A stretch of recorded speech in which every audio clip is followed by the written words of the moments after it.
This is Discovering the Scriptures with Dr. Peter John Parisis. Currently, we are in Daniel chapter 4, verse 1. Reading from the King James Bible. Quote, Nebuchadnezzar the king, under all people, nations, and languages that dwell on the earth, peace be multiplied unto you. Unquote. Let's go ahead and go to God in prayer before we start looking at this verse. Father, we're starting Daniel 4 now.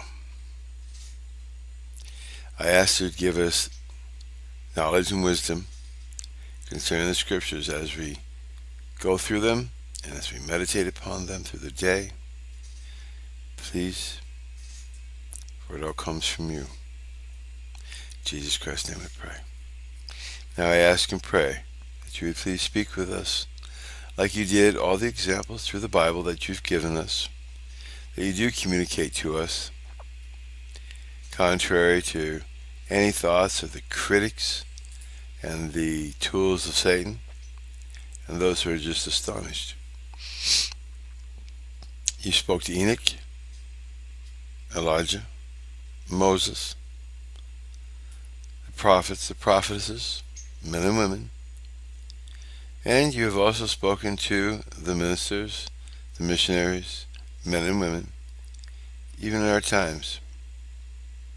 We ask you to continue now as we give you a moment of silence at the end of our prayer, out of respect that this will be a two-way communication.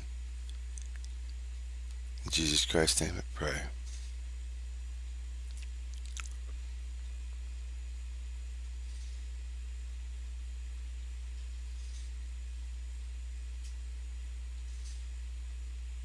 Okay. Now, let's go ahead and take a look at this verse. Let's go ahead and read this in Young's Literal Translation. Quote, Nebuchadnezzar the king to all peoples, nations, and languages who are dwelling in all the earth, your peace be great. Unquote.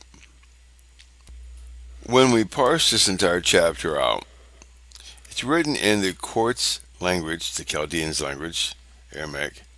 It's written in a casual way, the whole thing is, and in imperfect, so it's not completed yet. So it makes me wonder what's going on and why is this part of anything? Because we have the king addressing the world, basically. And then he gives a salutation of, basically, peace be unto you. So what's going on? Well, I looked at this in several commentaries, and it still puzzled me. So I thought, well, let me go to the person who utilizes the commentaries for almost 1,000 years. So I'm going to read John Gill's quote, Nebuchadnezzar the king.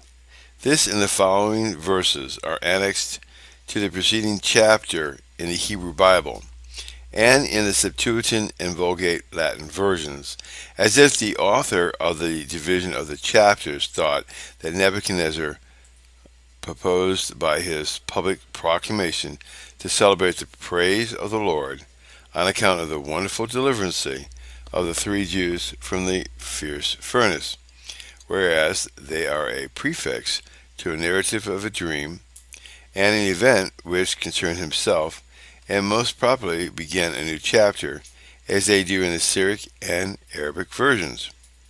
The edict begins not with pompous and extravagant titles, as was the manner of the Eastern monarchs, and still is, but only plainly, quote, Nebuchadnezzar the king, unquote, for he was now humbled under the mighty hand of God.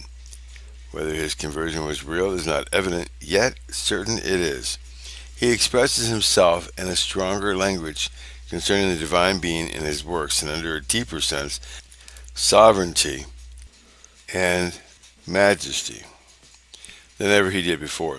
This proclamation is directed unto all people, nations, and languages that dwell on all the earth, belonging to his kingdom, as Eben, Ezra, and these were many, besides the Babylonians, Assyrians, and Chaldeans, also the Medes, the Persians, the Egyptians, the Jews, and the nations round about them, and also the Spaniards, the Moors, with others, but there is no reason to limit this to his own subjects, though first designed, for it was his desire that all people, whatever in the known world, might read, hear, and consider what the grace of God had done unto him, with him, and for him, and learn to fear and reverence him.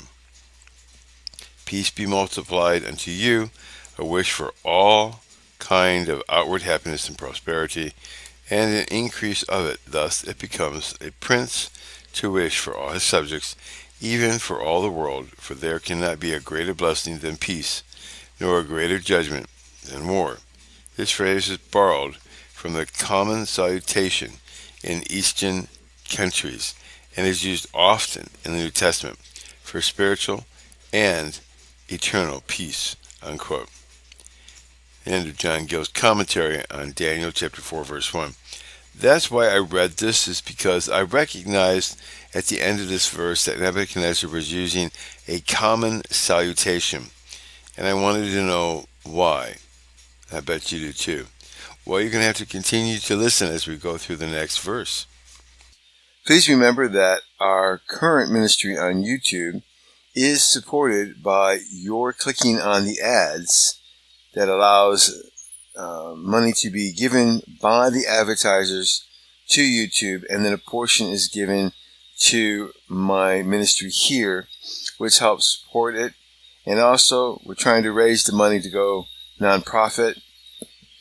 Right now, we're currently at a couple $100 per month from YouTube, so it'd be really appreciated if you could click on as many ads as possible each time that you're listening. Thank you very much for supporting the ministry. May God richly bless you.